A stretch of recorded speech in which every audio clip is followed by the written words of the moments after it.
Want to speak real Thai from your first lesson? Sign up for your free lifetime account at ThaiPod101.com.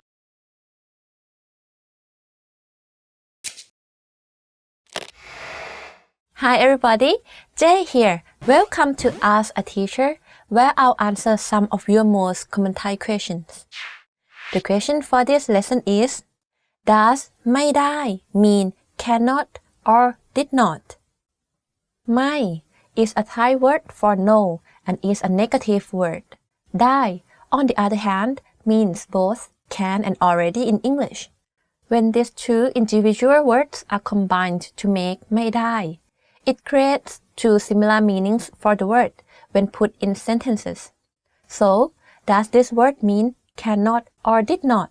There's an easy and simple way for you to notice and understand.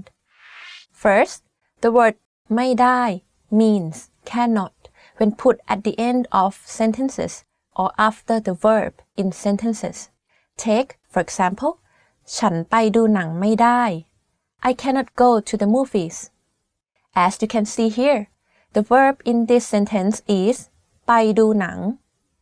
If we put ไม่ได้ after the verb, then the meaning becomes cannot. Now, let's take a look at the meaning of ไม่ได้ as a past tense form. If we put ไม่ได้ before the verb in sentences, the meaning automatically changes to did not.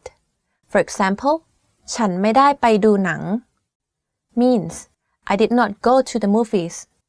As you can see, the meaning shifted completely compared to ฉันไปดูหนังไม่ได้ I cannot go to the movies.